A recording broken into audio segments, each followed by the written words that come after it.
Hello दोस्तों नमस्कार, मेरा नाम है प्रशांत। स्वागत है आप सभी का आपके अपने यूट्यूब चैनल स्मार्ट सैल्यूट में। दोस्तों यदि सरकार किसी योजना को लागू करने का मन बना लेती है, तो फिर चाहे कुछ भी हो, वो योजना कर्मचारियों के लिए लागू होके रहती है। और इसके विपरीत यदि सरकार अगेंस्ट हो जाए किसी योजना को लागू करने के लिए, तो चाहे कितना भी प्रयत्न कर लिया जाए, सरकार उस योजना को लागू करने में एग्री नहीं होती है। ऐसा ही कुछ वाकया अभी निकल के सामने आया है कि संसद में जब मुद्दा उठाया जा रहा है पुरानी पेंशन का, तो क्लियर कट मना कर दिया गया मोदी सरकार के द्वारा कि जो ये पुरानी पेंशन का मामला है, ये आगे नहीं बढ़ सकता। किस रीज़न से नहीं बढ़ सकता, क्या है आगे का मामला, पूरा आगे विस्तार से आपको बताएँगे। जानने के लिए, देखने के लिए बने रहिएगा वीडियो पे। चैनल पर है तो चैनल को सब्सक्राइब करिए, बेल आइकन दबाइए ताकि ऐसी वीडियो आपको मिलते रहें और आप हमेशा अपडेट रहें। चलिए बिना देरी करते हुए वीडियो को स्टार्ट करते हैं।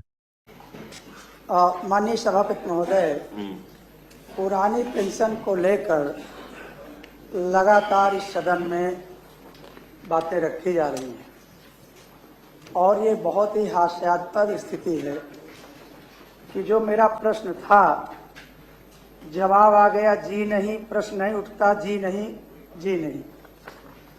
माननीय सभापति महोदय, अभी सरकार यूपीएस योजना लॉन्च किया है एनपीएस के स्थान पर, और भारतीय जनता पार्टी की ही सरकार राजस्थान और छत्तीसगढ़ में है, वहां पर पुरानी पेंशन दी जा रही है। यहां तक कि हिमाचल प्रदेश, पश्चिम बंगाल, झारखंड में भी पुरानी पेंशन दी जा रही है। लेकिन उत्तर प्रदेश की जब बात आती है तो ये उत्तर लिख करके आ जाता है जी नहीं, प्रश्न नहीं उठता। माननीय सभापति महोदय, मैं पहले भी कह चुका हूं कि ये जो एनपीएस है, जिसमें थोड़ा बहुत अभी सुधार किया गया है, एनपीएस टोटल पूंजीपतियों को तिजोरी भरने का एक माध्यम है।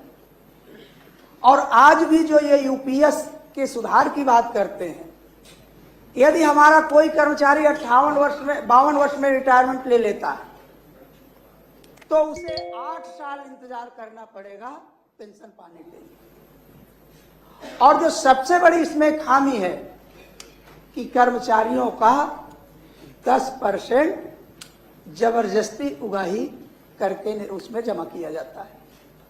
माननीय सभापति महोदय, मैं यह भी कहना चाहूंगा कि एक प्रकार से ये सिविल सर्विसेज रेगुलेटिंग एक्ट जो 474 और 475 है, उसका भी वायलेशन हो रहा है, जिसमें कहा गया है कि यदि 10 वर्ष की सेवा कोई कर्मचारी पूरी कर लेता है तो उसे न्यूनतम पेंशन का हकदार माना जाए।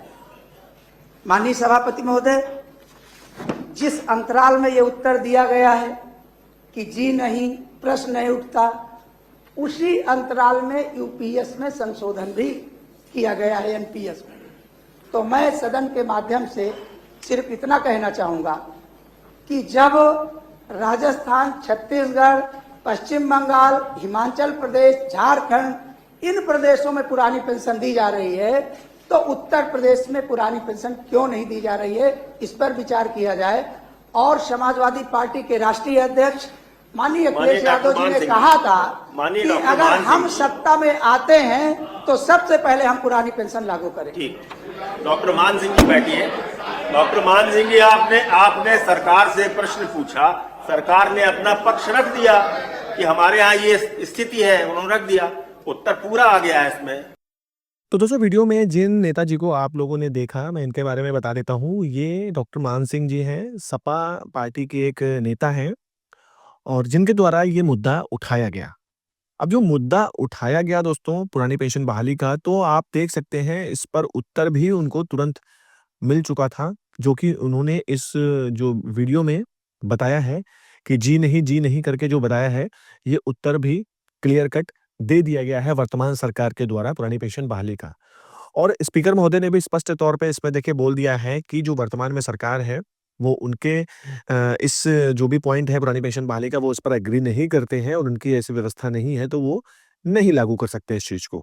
तो दोस्तों सबसे बड़ी बात ये क्लियर हो चुकी है कि वर्तमान सरकार है वो पुरानी पेंशन योजना को लागू करने के मूड में बिल्कुल भी नहीं है और ना ही शायद आगे रहेंगे जब तक ये सरकार इस देश में राज करेगी। ये एकदम क्लियर हो चुका है। अब पुरानी पेंशन को बहाल ना करने का रीज़न क्या-क्या है, ये एक बार समझ लेते हैं। सबसे बड़ा रीज़न दोस्तों अर्थव्यवस्था बताया जाता है कि अगर पुरानी पेंशन बहाली कर दी जाएगी कर्मचारियों को, तो जो आगे चलकर भारत पर एक वित्तीय बोझ पड़ जाएगा और आर्थिक खजाने पर भारी संकट पड़ सकता है, जिस कारण से पुरानी पेंशन योजना को बहाल करना संभव नहीं है। अब जब ये पॉइंट रखा गया, तो बाकी अन्य विपक्षी नेताओं के द्वारा और जो कर्मचारी संगठन है, खासकर कर्मचारी संगठनों के द्वारा ये बात ज़्यादा उठाई गई कि जब ऐसा हो रहा है, तो फिर जिनको पेंशन मिल रही है, उनको क्यों दी जा रही है? एटलीस्ट अगर उनकी भी पेंशन बंद कर दी जाएगी, तो जो वित्तीय या जो आर्थिक भार की बात हो रही थी, वो फिर और कम हो जाएगा और सरकारी खजाने में पैसा और बढ़ जाएगा कि अगर जो जिनको पेंशन मिल रही है, उनको मिलना बंद हो जाए तो। तो ये चीज़ें जब रखी गई, तो सरकार इस पर किसी भी प्रकार का कोई जवाब अभी तक नहीं दे पाई है। हालाँकि यूपीएस स्कीम आई, लेकिन यूपीएस स्कीम किसी को समझ में फिलहाल अभी वर्तमान में किसी को नहीं आ रही है। एक कर्मी 25 साल की नौकरी करेगा और पेंशन उसको 60वें साल में मिलेगी। तो ये किस प्रकार का नियम लाया गया है, ये कर्मचारियों की समझ से अब एक तरफ दोस्तों ये भी लगता है कि क्या ये पुरानी पेंशन बहाली का मुद्दा है, क्या ये एक जो विपक्षी सरकार है, उसका एक राजनीतिक मुद्दा है? कि जो वर्तमान में सरकार है, बस उसको किसी न किसी प्रकार से हर मुद्दे के मामले में घेरने का काम करते हैं। क्या ऐसा विपक्षी सरकार सोच रही है? और अगर ऐसा सोच रही है, तो फिर जिन राज्यों में पुरानी पेंशन बहाल हो रखी है, वहाँ पे पुरानी पेंशन बहाल ना होती। कुछ लोग बोलते हैं कि ये एक राजनीतिक मुद्दा बनाया जा रहा है, जो कि वर्तमान में सरकार है, उनके साइड वाले ये बोलते हैं कि विपक्षी सरकार है, वो इस मुद्दे को राजनीतिक मुद्दा बना रही है। और विपक्षी सरकार बोलती है कि वर्तमान सरकार है, वो इस योजना को लागू करना नहीं चाहती है। क्यों नहीं करना चाहती है?